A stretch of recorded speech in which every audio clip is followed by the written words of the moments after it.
Le manufacturier Samsung est surtout reconnu pour ses téléphones cellulaires, mais pourtant ils font quand même d'excellentes tablettes. J'ai avec moi ici la Samsung Tab S4. La Samsung Tab S4, ce qu'on veut faire avec, c'est vraiment remplacer votre ordinateur portable. Alors, on a un écran de 10,5 pouces avec une résolution de 2650 par 1600.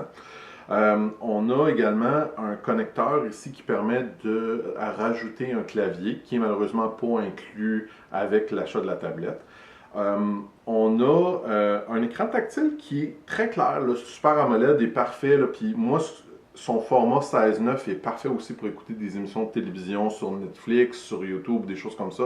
Ça va vraiment très très bien.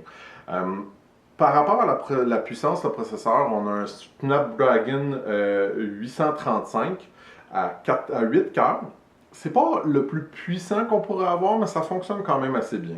On a 4 gigaoctets de mémoire vive sur cette tablette-là et également 64 ou 256 gigaoctets de mémoire pour stocker nos applications, nos photos, etc.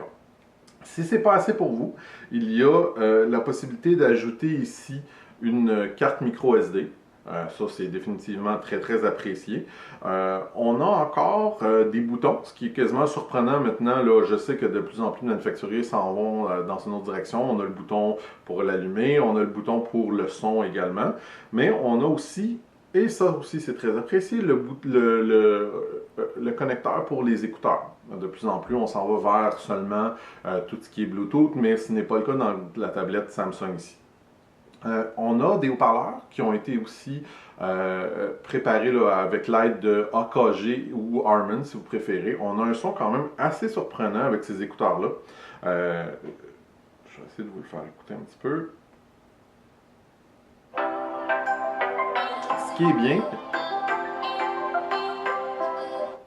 est bien, c'est que le son, il sort d'un petit peu partout autour de la tablette. On a des points ici, en bas, en haut. Alors, c'est un son beaucoup plus... Ici, en fait. Et c'est un son qui est beaucoup plus enveloppant là, que ce qu'on a normalement sur les autres tablettes. Là. Vraiment, c'est très, très parfait pour écouter, comme je disais, des émissions de télé, des choses comme ça. En fait, il n'y a pas grand-chose que je peux reprocher à cette tablette-là, si ce n'est que, bon, elle n'est pas donnée, c'est quand même dispendieux, mais quand on la compare à ses compétiteurs, ils sont dans les mêmes genres de prix. Je dirais que c'est simplement le fait que le processeur est peut-être pas ce qu'il y a de plus puissant versus ce que vous pourriez avoir pour la compétition. Ça reste une excellente tablette, là, définitivement. Puis si vous préférez Android, moi je vous conseille fortement d'aller dans cette direction-là. La qualité de construction est vraiment impeccable. J'ai rien à dire de ce côté-là. On a des caméras là, à l'avant et à l'arrière. Évidemment, bon, je n'ai pas besoin de spécifier qu'à l'arrière, ce n'est que 13 mégapixels. Je ne vous conseille pas vraiment de filmer des vidéos avec ça, mais bon, il y a toujours du monde qui vont le faire malgré tout. Et la caméra avant, là, pour faire du chat vidéo, des choses comme ça, c'est 8 mégapixels, ce qui est plus qu'en masse.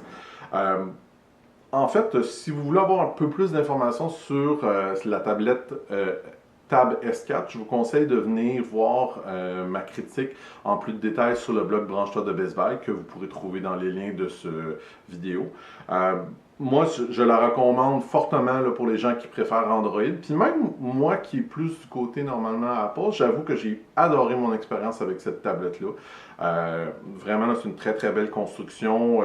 L'image, elle est superbe, c'est dur à battre. Là. Le Super AMOLED, l'écran, ça paraît vraiment. Les couleurs sont très très vives. Alors, elle est vraiment chaudement recommandée.